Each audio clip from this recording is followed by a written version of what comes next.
نحمده ونصلي على رسوله الكريم اما بعد فاعوذ بالله من الشيطان الرجيم بسم الله الرحمن الرحيم رب اشرح لي صدري ويسر لي امري واحلل عقدة من لساني يفقهوا قولي۔ السلام علیکم ورحمۃ اللہ وبرکاتہ۔ کہ اللہ سبحانہ تعالیٰ کی تسبیح کرنے کا کیا فائدہ ہے، اس بارے میں ایک حدیث آتی ہے۔ ابو ذر رضی اللہ عنہ نے عرض کیا، یا رسول اللہ صلی اللہ علیہ وسلم، میرے ماں باپ آپ پر قربان، اللہ عز و جل کو کون سا کلام زیادہ پسند ہے؟ آپ نے فرمایا، جو اللہ تعالیٰ نے اپنے فرشتوں کے لیے پسند کر رکھا ہے، سبحان ربی و بحمدہ، سبحان ربی و بحمدہ۔ حقیقت یہ ہے کہ ساری مخلوق اللہ تعالیٰ کی تسبیح بیان کر رہی ہے۔ قرآن مجید میں آتا ہے، تسبح له السماوات السبع والارض ومن فیہن وان من شیء الا یسبح بحمدہ ولکن لا تفقہون تسبیحہم انہ کان حلیما غفورا۔ ساتوں آسمان اور زمین اور جو کچھ ان میں ہے سب اس کی تسبیح کر رہے ہیں، بلکہ کوئی بھی چیز ایسی نہیں جو اس کی حمد کے ساتھ اس کی تسبیح نہ کر رہی ہو، لیکن تم ان کی تسبیح کو سمجھتے نہیں، کیونکہ ہر ایک کا اپنا اپنا انداز ہے۔ وہ بڑا بردبار اور معاف فرمانے والا ہے۔ سورۃ النور میں بھی اللہ سبحانہ وتعالیٰ فرماتے ہیں، أَلَمْ تَرَ أَنَّ اللَّهَ يُسَبِّحُ لَهُ مَنْ فِي السَّمَاوَاتِ وَالْأَرْضِ وَالطَّيْرُ صَافَّاتٍ كُلٌّ قَدْ عَلِمَ صَلَاتَهُ وَتَسْبِيحَهُ وَاللَّهُ عَلِيمٌ بِمَا يَفْعَلُونَ۔ کیا تم دیکھتے نہیں کہ آسمانوں اور زمین میں جو کچھ ہے اور فضا میں پر پھیلائے ہوئے پرندے سبھی کے سب یہ اللہ کی تسبیح کر رہے ہیں۔ ہر مخلوق کو اپنی نماز اور تسبیح کا طریقہ معلوم ہے اور اللہ اسے خوب جاننے والا ہے جو وہ کرتے ہیں۔ بہت ہی خوبصورت آیت ہے جس سے یہ پتہ چلتا ہے کہ نمبر ایک، ساری مخلوق تسبیح کر رہی ہے، سب اللہ کے ذکر میں مشغول ہیں، ایک ذرے سے لے کر بڑے بڑے ستارے اور سیارے۔ اور پھر خصوصاً پرندوں کی بات کی گئی، یعنی زمین اور آسمان کی مخلوق تو کر ہی رہی ہے تسبیح، لیکن ان دونوں کے درمیان جو پرندے اڑتے ہوئے نظر آ رہے ہیں، اور بعض اوقات صفوں کی شکل میں، یعنی صف باندھے ہوئے یا پر پھیلاتے ہوئے اور سکیڑتے ہوئے یا اڑتے ہوئے، سب مل کر یا اکیلے اکیلے، یہ سب اللہ سبحانہ تعالیٰ کی پاکی بیان کرتے ہیں۔ ویسے بھی آپ نے دیکھا ہوگا کہ صبح اور شام کے اوقات میں بڑے بڑے درختوں پر بیٹھے ہوئے ہزاروں کی تعداد میں پرندے یک زبان ہو کر اللہ سبحانہ وتعالیٰ کی تسبیح کر رہے ہوتے ہیں، ذکر کر رہے ہوتے ہیں۔ فرمایا یہ سب اللہ کی تسبیح کرتے ہیں۔ تیسری بات یہ فرمائی گئی کہ ہر مخلوق کو اپنی نماز اور تسبیح کا طریقہ معلوم ہے۔ کس قدر دلچسپ اور خوبصورت بات ہے کہ پرندہ ہو یا چیونٹی ہو یا کوئی بڑے سے بڑا جانور ہو یا ستارہ اور سیارہ ہو، ہر ایک کو تسبیح بھی معلوم ہے، یعنی اللہ کا ذکر کیسے کرنا ہے، اور یہ بھی معلوم ہے کہ اس کا کام کیا ہے، وہ کیوں پیدا کیا گیا ہے، یعنی اس کو اپنے مقصد زندگی کا بھی معلوم ہے، اور پھر اللہ تعالیٰ کی عبادت اور اطاعت کے طریقے کیا ہیں، اس کے لیے کون سی راہیں مقرر کر دی گئی ہیں، یہ بھی اس کو خوب معلوم ہے۔ تو اس میں حیرت کی بات یہ ہے کہ اگر ساری مخلوق یہ جانتی ہے تو پھر انسان کا انجان بننا اس کے لیے کس قدر خطرناک ہے۔ اللہ تعالیٰ نے سب کچھ انسان کے لیے پیدا کیا اور وہ ساری چیزیں انسان کی خدمت میں خوب لگی ہوئی ہیں، لیکن انسان کو جس کے لیے پیدا کیا گیا، انسان اس مقصد کو بھول گیا اور اپنے رب سے غافل ہو گیا۔ تو اس لیے اگر ہم تسبیح نہیں کریں گے تو ہم ساری کائنات سے الگ ہو جائیں گے۔ وہ سب تو اللہ کے وفادار، فرما بردار، تسبیح گزار، اور ہم اللہ سے غافل، یہ دل کیسے گوارا کر سکتا ہے؟ اس لیے زیادہ سے زیادہ اللہ سبحانہ وتعالیٰ کی تسبیح کرنی چاہیے۔ ایک حدیث سے یہ بھی پتہ چلتا ہے کہ چیونٹیاں بھی اللہ کی تسبیح کرتی ہیں۔ جب ایک موقع پر کسی نے چیونٹیوں کو جلا دیا تو اللہ سبحانہ وتعالیٰ نے ان سے یہی کہا کہ تم نے گروہوں میں سے ایک ایسے گروہ کو جلا دیا جو اللہ کی تسبیح بیان کرتا ہے، اور ویسے بھی آگ کا عذاب اللہ کے سوا کسی اور کو دینے کا حق نہیں۔ پھر اسی طرح جو کھانا ہم کھاتے وہ بھی اللہ کی تسبیح کرتا ہے۔ عبداللہ بن مسعود رضی اللہ عنہما بیان کرتے ہیں کہ ہم آپ صلی اللہ علیہ وسلم کے زمانے میں کھاتے وقت کھانے کی تسبیح سنتے تھے، یعنی نبی صلی اللہ علیہ وسلم سنوا سکتے تھے کہ کس طرح کھانا تسبیح کر رہا ہے۔ پھر اسی طرح فرشتے بھی اللہ تعالیٰ کی تسبیح کرتے ہیں، جس کا وہ اقرار خود کر رہے تھے کہ وَنَحْنُ نُسَبِّحُ بِحَمْدِكَ وَنُقَدِّسُ لَكَ، کہ ہم تیری حمد کے ساتھ تیری تسبیح کرتے ہیں اور تیری پاکی بیان کرتے ہیں۔ قرآن مجید میں سورۃ الشورى میں بھی آتا ہے وَالْمَلَائِكَةُ يُسَبِّحُونَ بِحَمْدِ رَبِّهِمْ، اور فرشتے اپنے رب کی حمد کے ساتھ اس کی تسبیح کرتے ہیں، یعنی تعریف بھی کرتے ہیں، تسبیح بھی کرتے ہیں۔ تسبیح کا مطلب ہوتا ہے اللہ تعالیٰ کو ہر عیب اور نقص سے پاک قرار دینا، اور حمد ہوتا ہے اللہ تعالیٰ کی تعریف بیان کرنا، یعنی اس کی خوبیوں پر اور اس کے کمالات پر اس کی تعریف کرنا۔ پھر اسی طرح وہ فرشتے جو عرش کو اٹھائے ہوئے ہیں وہ بھی اللہ تعالیٰ کی تسبیح کرتے رہتے ہیں۔ الذین یحملون العرش ومن حولہ یسبحون بحمد ربہم، جو فرشتے عرش اٹھائے ہوئے ہیں اور جو اس کے ارد گرد ہیں سب اپنے پروردگار کی حمد کے ساتھ اس کی تسبیح کرتے ہیں۔ ایک اور جگہ پر آتا ہے وَتَرَى الْمَلَائِكَةَ حَافِّينَ مِنْ حَوْلِ الْعَرْشِ يُسَبِّحُونَ بِحَمْدِ رَبِّهِمْ، نیز اس دن آپ دیکھیں گے یعنی قیامت کے دن کہ فرشتے عرش کے گرد حلقہ باندھے اپنے پروردگار کی تعریف کے ساتھ تسبیح کر رہے ہیں۔ پھر اسی طرح بعض مواقع پر جب وحی نازل ہوئی تو نزول وحی کے وقت حاملین عرش سے لے کر تمام انسانوں کے فرشتوں نے تسبیح کی، یعنی انسان کی ہدایت کے لیے اتنی بہترین کتاب اتاری جا رہی تھی۔ اور تسبیح فرشتوں کی خوراک بھی ہے، یعنی جیسے ہم انسان کھانا پینا کرتے ہیں اسی طرح فرشتوں کو کسی مادی چیز کے کھانے کی ضرورت نہیں ہوتی، وہ ان کی تسبیح جو ہے وہی خوراک ہے۔ اس بارے میں حضرت عائشہ کہتی ہیں کہ میں نے نبی صلی اللہ علیہ وسلم سے پوچھا کہ دجال کے زمانے میں ایمان والوں کا کھانا کیا ہوگا، یعنی اتنا فتنے کا دور ہوگا اور ہر شخص چھپ جائے گا اور چاہے گا کہ وہ اس فتنے سے بچ جائے، تو پھر وہ کیا کھائے گا؟ آپ نے فرمایا جو فرشتوں کا ہے، یعنی تسبیح، تکبیر، تحمید، تحلیل، یعنی اللہ تعالیٰ کی حمد و ثنا کرنا، اللہ کا ذکر کرنا۔ اور تسبیح کیوں نہ کی جائے؟ کیونکہ اللہ سبحانہ وتعالیٰ نے قرآن مجید میں اپنے حبیب محمد صلی اللہ علیہ وسلم کو بارہا تسبیح بیان کرنے کا حکم دیا ہے۔ فرمایا فسبح باسم ربک العظیم، سو اپنے بہت عظمت والے رب کے نام کی تسبیح کیا کریں۔ پھر ہے سبح اسم ربک الاعلی، اپنے رب کے نام کی تسبیح کریں جو سب سے بلند ہے۔ پھر ہے فسبح بحمد ربک وکن من الساجدین، پس اپنے رب کی حمد کے ساتھ تسبیح کریں اور سجدہ کرنے والوں میں سے ہو جائیں۔ پھر نبی صلی اللہ علیہ وسلم کو ایک اور جگہ پر صبح و شام اللہ تعالیٰ کی تسبیح کرنے کا حکم دیا گیا۔ سورۃ طٰہٰ میں اللہ تعالیٰ فرماتے ہیں سو اس پر صبر کرو جو وہ کہتے ہیں، اور سورج طلوع ہونے سے پہلے اور اس کے غروب ہونے سے پہلے اپنے رب کی حمد کے ساتھ تسبیح کرو، اور رات کے کچھ اوقات میں بھی پس تسبیح کرو، اور دن کے کناروں میں بھی، تاکہ تم خوش ہو جاؤ۔ یعنی خوشی کا راز، اطمینان اور سکون کا راز اللہ تعالیٰ کی تسبیح کرنے میں ہے، جو ذکر کا ایک بہترین طریقہ ہے، اور یہ ایمان والوں کی علامت بھی ہے، کیونکہ قرآن مجید میں آتا ہے انما یؤمن بآیاتنا الذین اذا ذکروا بها خروا سجدا وسبحوا بحمد ربهم وهم لا یستکبرون، کہ ہماری آیات پر تو وہی لوگ ایمان رکھتے ہیں کہ جب انہیں ان کے ساتھ نصیحت کی جاتی ہے تو وہ سجدہ کرتے ہوئے گر پڑتے ہیں، یعنی جھک جاتے ہیں، اور اپنے رب کے حمد کے ساتھ اس کی تسبیح کرتے ہیں اور وہ تکبر نہیں کرتے۔ یعنی یہ ہوتی ہے مومن کی شان کہ وہ اللہ کی تعریف میں کھویا ہوتا ہے، اللہ کی پاکیزگی بیان کرتا ہے، وہ اپنے رب کی قدر کو پہچانتا ہے اور اپنے کوتاہیوں کو اور اپنی غلطیوں کو، اسی لیے وہ اللہ تعالیٰ کی پاکی بیان کرتا ہے اور اپنے قصور کا اعتراف کرتا ہے، اور اس کی زبان اللہ کے ذکر سے تر رہتی ہے۔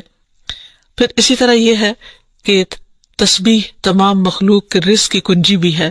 اللہ کے نبی نوح علیہ السلام کی وفات کا وقت جب قریب آیا تو انہوں نے اپنے بیٹے سے فرمایا کہ میں تمہیں ایک وصیت کر رہا ہوں، سبحان اللہ و بحمدہ کا ورد کرتے رہنا، یہ ہر چیز کی نماز ہے، اس کے ذریعے مخلوق کو رزق ملتا ہے، تو جو شخص یہ چاہتا ہو کہ اس کے رزق میں کشادگی ہو اسے بھی کثرت کے ساتھ تسبیح کرنی چاہیے، جیسے اللہ تعالیٰ قرآن مجید میں حکم بھی دیتے ہیں یا ایھا الذین آمنوا اذکروا اللہ ذکرا کثیرا وسبحوہ بکرۃ واصیلا، اے ایمان والو اللہ کو بکثرت یاد کیا کرو اور صبح و شام اس کی تسبیح بیان کیا کرو۔ یعنی انسان کو خاص طور پر صبح اور شام کے اوقات میں تسبیح کرنی چاہیے، جس کی تفصیل احادیث میں ہمیں ملتی ہے۔ رسول اللہ صلی اللہ علیہ وسلم خود بھی کثرت کے ساتھ سبحان اللہ و بحمدہ استغفر اللہ و اتوب الیہ کثرت سے پڑھا کرتے تھے کہ پاک ہے اللہ اور اس کی تعریف کے ساتھ، اور میں اللہ تعالیٰ سے بخشش طلب کرتا ہوں اور میں اس کی طرف توبہ کرتا ہوں۔ پھر اسی طرح تسبیح اہل جنت کی پکار بھی ہوگی، دعواہم فیہا سبحانک اللہم، کہ ان کی پکار وہاں ہوگی کہ اے اللہ تو پاک ہے ہر عیب سے، ہر کمی کوتاہی سے، ہر نقص سے، یعنی تو بے عیب ہے، منزہ ہے۔ اور یہ اللہ سبحانہ وتعالیٰ کو نہایت پسند ہے کہ اس کی کوئی مخلوق اس کی پاکی بیان کرے، کیونکہ وہ اس کا مستحق ہے، وہ ہے ہی پاک۔ پھر یہ ہے کہ اہل جنت بھی صبح و شام اللہ تعالیٰ کی تسبیح بیان کریں گے، اس لیے ضروری ہے کہ انسان یہ سلسلہ دنیا سے ہی شروع کر دے۔ اہل جنت کی تسبیح جو ہے وہ ان کی سانسوں میں جاری کر دی جائے گی، اور پھر جو لوگ اللہ تعالیٰ کی تسبیح نہیں کرتے وہ دراصل بد نصیب ہیں، کیونکہ وہ اتنی بڑی خیر سے محروم ہو رہے ہیں جو دنیا میں ان کے لیے سکون کا باعث ہے اور آخرت میں ان کے لیے رب کے قرب کا ذریعہ ہوگی۔ تسبیح کے لیے جو الفاظ استعمال ہوتے ہیں اس میں سبحان اللہ و بحمدہ، سبحان ربی الاعلی، سبحان ربی العظیم، یہ تمام کلمات جو ہیں یہ تسبیح کے ہیں۔ اس کے علاوہ ایک اور حدیث سے ہمیں پتہ چلتا ہے، سمرہ بن جندب کہتے ہیں کہ رسول اللہ صلی اللہ علیہ وسلم نے فرمایا، اللہ کے نزدیک سب سے زیادہ محبوب کلمات 4 ہیں، سبحان اللہ والحمد للہ ولا الہ الا اللہ واللہ اکبر، اور تمہیں اس میں سے کسی بھی کلمے سے شروع کرنا نقصان نہ دے گا، یعنی پہلے الحمدللہ بھی کہہ سکتے ہیں یا سبحان اللہ پہلے کہہ سکتے ہیں، لیکن یہ اللہ تعالیٰ کے نہایت پسندیدہ ترین کلمات ہیں۔ پھر اسی طرح آپ صلی اللہ علیہ وسلم نے یہ بھی فرمایا کہ بے شک تم لوگ اللہ کی عظمت کا جو ذکر کرتے ہو، یعنی تسبیح، تحلیل، تحمید، جو الفاظ بھی کہتے ہو، وہ عرش کے ارد گرد چکر لگاتے ہیں، ان کی ایسی بنبناہٹ ہوتی ہے جیسے شہد کی مکھیوں کی بنبناہٹ، وہ اپنے کہنے والے کا ذکر اللہ کے ہاں کرتے ہیں، کیا تم نہیں چاہتے کہ اللہ کے ہاں تمہارا ذکر ہوتا رہے؟ تو اس سے پتہ چلتا ہے کہ انسان اگر یہ چاہتا ہے کہ اللہ سبحانہ وتعالیٰ کے ہاں اس کا ذکر ہو تو اس کو چاہیے کہ دنیا میں وہ کثرت کے ساتھ تسبیح کرے، کیونکہ یہ اس کے لیے تمام چیزوں سے بہتر ہے۔ تسبیحات کا پڑھنا تمام چیزوں سے بہتر ہے۔ ابو ہریرہ کی روایت میں آتا ہے کہ رسول اللہ صلی اللہ علیہ وسلم نے فرمایا، سبحان اللہ والحمد للہ ولا الہ الا اللہ واللہ اکبر، کہ اللہ پاک ہے اور سب تعریفیں اسی کے لیے ہیں، اللہ کے سوا کوئی معبود نہیں اور اللہ سب سے بڑا ہے۔ یہ کہنا میرے نزدیک ہر اس چیز سے محبوب ہے جس پر سورج طلوع ہو، یعنی بڑے بڑے سونے چاندی کے ڈھیر سے بھی زیادہ پسندیدہ تھا نبی صلی اللہ علیہ وسلم کے نزدیک ان کلمات کا ذکر کرنا، ورد کرتے رہنا۔ پھر اسی طرح یہ کلمات جو زبان پر بہت ہلکے ہیں اور میزان میں بہت بھاری ہیں اور الرحمن کو بہت ہی پیارے ہیں، وہ ہے سبحان اللہ و بحمدہ، سبحان اللہ العظیم۔ پھر ایک بار تسبیح پڑھنے سے زمین و آسمان بھر جاتا ہے۔ رسول اللہ صلی اللہ علیہ وسلم نے فرمایا، طہارت نصف ایمان کے برابر ہے، اور الحمدللہ کہنا میزان کو بھر دیتا ہے۔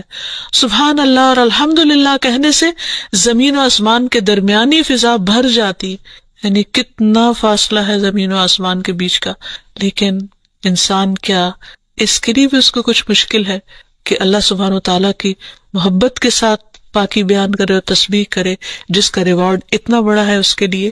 آج دنیا میں انسان کو وہ نظر نہیں آتا، لیکن کل قیامت کو انسان ایک ایک نیکی کا محتاج ہوگا تو وہاں اس کو اس کی قدر آئے گی۔ اس لیے بہتر ہے کہ آج اپنے لیے انسان ذخیرہ اور سرمایہ اکٹھا کر لے۔